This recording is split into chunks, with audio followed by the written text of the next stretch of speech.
Hello, I'm Harry Singer of Singer Instruments, and today I'm doing a technical demonstration of the ROTOR HDA. This guy here. HDA stands for High Density Array, and this is what this specializes in: manipulating arrays of yeast, bacteria or algae on agar.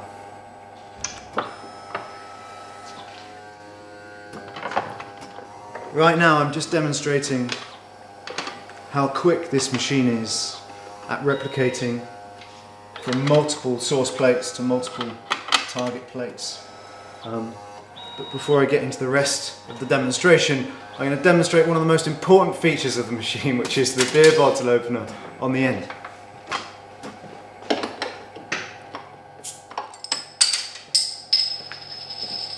Cheers. Carlsberg, so I should probably toast Jürgen Venland of the Carlsberg Lab. Thank you.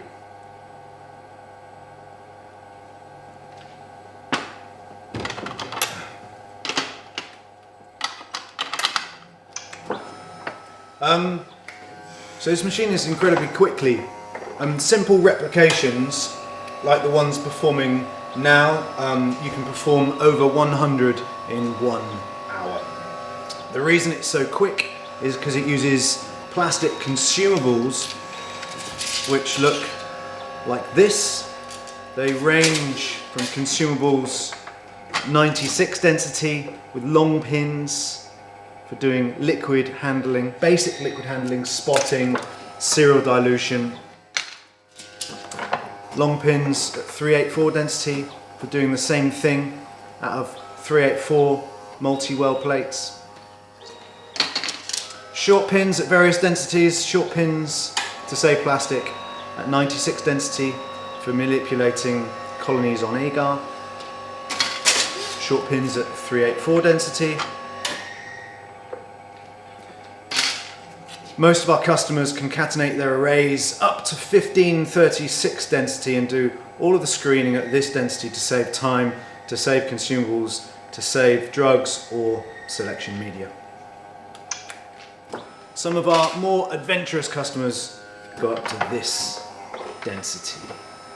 This is 6000 density, and with these pads you can do screening with 6000 colonies per plate. Maybe that's 4 replicas of a 1536 experiment, or you can multiplex 6000 colonies up to 12,000 density and do it in duplicate. You can even go up with these pins to 24,000 density, which makes the scale of screening immense. So as I said, right now I'm just simulating, replicating from single source plates to single target plates. I'm doing it many times and it will do over 100 of these an hour. I can do some smart things while I'm running this. If I want to conserve plastics, I can turn it onto recycle mode. You'll notice during the next 2 cycles it will reuse the same piece of plastic.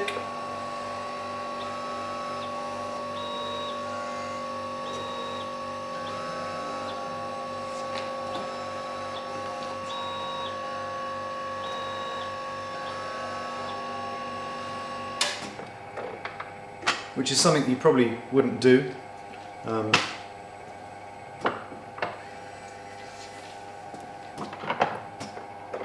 But you have the option anyway.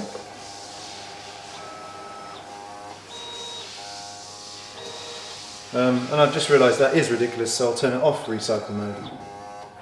And at the end of this sequence, it should dump that pad of pins and go for a fresh set. So it's fast because it uses these consumables, which means the machine is no longer the major bottleneck of the process, which means it isn't completely mind-numbingly boring to work this machine. Let's say your screen is across 10 plates, you can come and replicate those 10 plates in no time at all and be off. We've studied a lot of robotic systems, and the single biggest source of automation error or mechatronics error is plate handling. So big plate carousels, not only would they decrease the reliability of these machines, but they take up a lot of space and they cost a lot of money. We wanted this to be small, quick, easy to use, really reliable.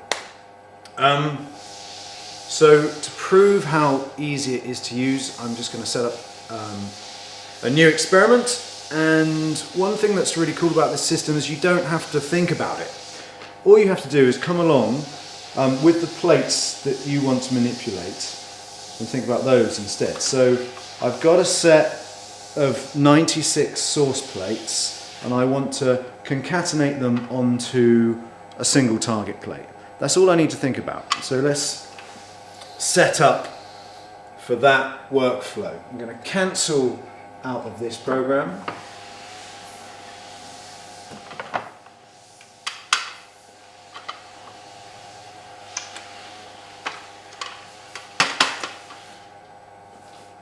I'm going to go home. My source plates are agar at 96. My target plates I want to be 384. I select from a list of compatible consumables. I select the program. I want to go, I want to make a single array from 1 to 4 array. Yeah, that's what I want to do. I can go for information. Combines arrays from 4 source plates at equal density onto 1 target plate. Each source is pinned once to produce the target plate at 4 times density. Yeah, that's exactly what I want to do. So click that, press go. Again, don't worry about the machine, it's going to tell me exactly what to do. So it tells me to load the plates, load the agar target into the black bay. So do that. The black bay, color coded, this guy down here. You can't get these plates in the wrong way round because there's this little selection groove, and that's really important. It eliminates loads of user error and will save a lot of experiments. Load the source plates into the red and the blue bay. One of my source plates is already in there. I'm going to take my other source plate and put it in there, and I can press OK up on the screen or on these quick buttons down here. And now it asks me to load my other 2 source plates into the yellow and green bays. I press OK. It's picking up the first pad of pins. It's going to approach the first source plate. Pin to an offset position on that target plate.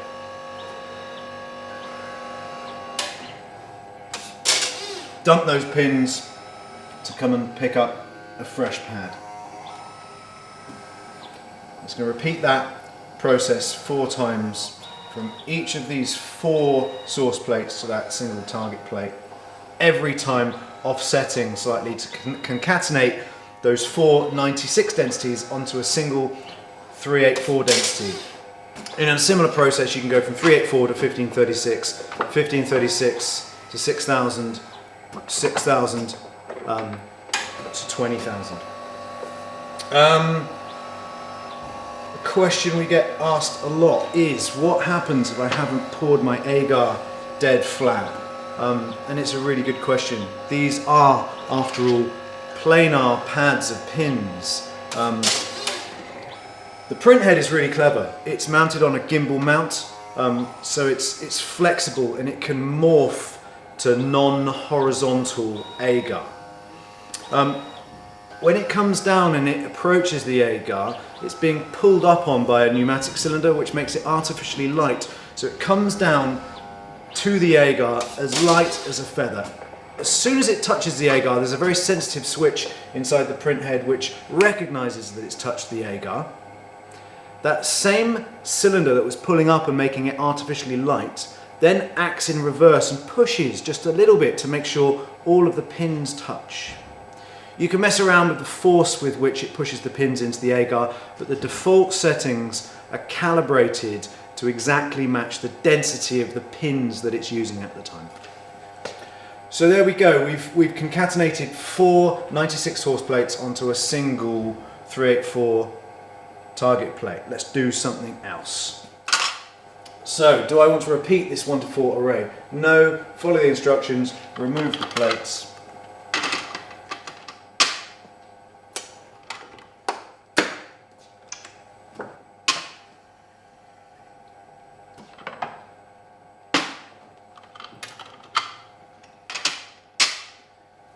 Done it. Right. Array 1 to 4 complete. Home. Let's do some basic liquid spotting. So again, I come along, I think about what I've got. I've got a liquid source plate, and I just want to pin it up onto a target plate. And let's say I'd like to turn it into arrays on agar at 4 times the density. We can do that. So I'm going to select from my source plates a 96 liquid multi-well, select my target plates, 384 agar. There's only one set of consumables compatible with this selection, so I'm going to select that. It's the 96 long pin consumables. And there are a number of programs compatible with these selections. And at the moment, no custom programs. You can customize your own programs. It's a simple drag and drop interface, but for the most part, programs, there are 99.99% of all programs you're going to need are pre-configured. So my options are a 1 to 3 array, a 1 to 4 array, a 1 to 4 array from a single source, or a 2 to 4 array. And I want the 1 to 4 array from a single source. And it's as simple as that. Again, I just press go and it's going to tell me what to do. So to start with, it says load the multi-well source plate into the red bay. I can do that, and it tells me that A1 should be in the top left hand corner. A1 top left. Load the 384 target plate into the blue bay. Press go. Now it recognises that I've got the wrong consumables loaded at the moment, so it's going to unload the consumables that are in the hopper at the moment and prompt me to remove the hopper, which is this thing here. Now this is a ghetto demo, so I'm just going to use my fingers to remove the pads that are in there right now and to put in the appropriate 96 long pin pads.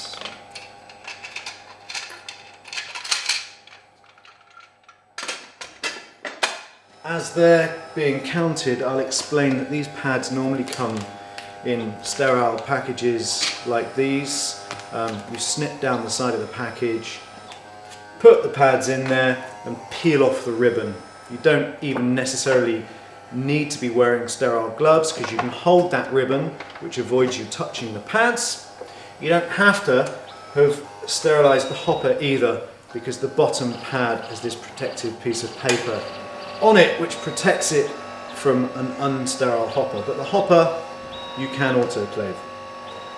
While I was saying that, it's actually finished that spotting procedure. Oh no, it's only finished the first round of that spotting procedure. So you can see it's picked up the pads, it's coming into the liquid source plate, it's going to do a smart little helical function to resuspend any cells that are sediment at the bottom, and it's going to pin onto an offset, the second offset position on that target plate before dumping those pads and selecting a new one. Now, I mean, we are pinning multiple times from the same source plate. So as long as I'm not worried about back contamination, I can put it on recycle mode to save me some plastics. Not only am I going to put it on recycle mode, I'm going to say revisit the source plate between cycles so that it transfers an even amount every time. And when I say revisit the source plate, it does warn me that there is a risk of back contamination, but in this instance I don't particularly mind. So there we have it, it's already done it. It's made a 384 target plate on agar from a single 96 liquid-based source plate. Do I want to repeat that? No, I'm done. I'm happy with that.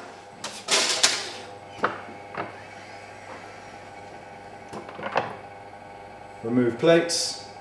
Happy days. Right. So let's say I've just pinned out my whole library, my gene deletion library, from 96 liquid. I've pinned it to 384 on agar. I've incubated. I've pinned to 1536 on agar, which means when I do my screening, if I'm screening against different chemical backgrounds, I only have a far fewer number of 1536 plates to have to work from. So I come along with my 1536 plates and I want to screen, let's say I want to print one onto multiple selection medias, right? So I come along with my 1536 plate. Here's a nice one. I've got my 1536 source plate. I want to pin that across some different backgrounds, chemical backgrounds, or I want to pin it multiple times onto different YPD plates with a view at incubating them at different temperatures, right? So whatever, I've got to manipulate, I've got to copy this multiple times, okay? So I'm going to go home. I'm going to say my source plate is a 1536 density on agar, my target plate is 1536 density. The compatible pads, I'm going to use 1536 for economy. Then I've got some options. I can mate at 1536 density, or I can replicate, or I can replicate many. And what I want to do now is replicate many. So I press that button, and I'm good to go. Load my source plate into the black bay. My target plates into the red and the blue bay.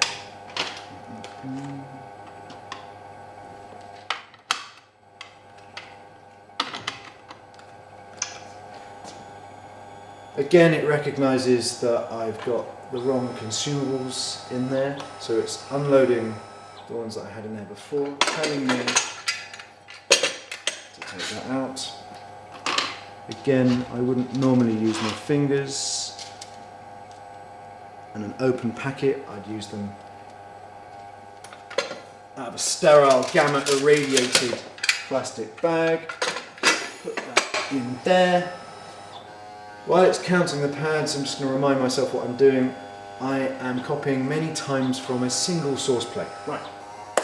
The options that I've got are recycle, so it's going to reuse the same pin pads.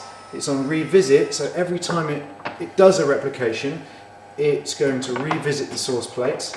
And there's this little icon down here which is a little brain, and that's really cool. What that brain represents is a smart pinning function. If every time it pins from that source plate, it were to pin in the center of the colonies, you'd very quickly exhaust cells in the center of that colony. So what it does is automatically apply a little offset, a micro offset, when it revisits that source plate. And it can do that because the motors in this machine are accurate to 5 microns. And what that little offset does, it means that all of your target plates have got a really homogeneous, even set of cells pinned on all positions. And if I want to replicate many, to pin it onto more destination plates, I just press OK. It switches those two out for me, and I can put some more in.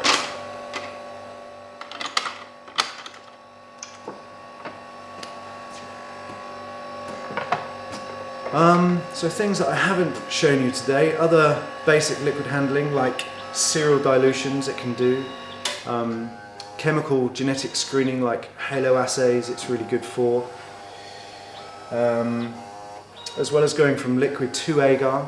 You can go from agar to liquid, so you can pin back into glycerol stock to freeze down any collections of interest. You can do mating, so take 2 plates at a certain density and mate them up at that density or a higher density.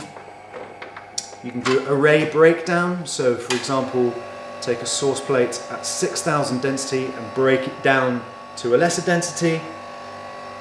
There's also an attachment called the Stinger, which turns this machine into a very powerful single colony picking device for rearraying or random colony picking. I think that's about it. I'm going to finish this beer. Thank you very much.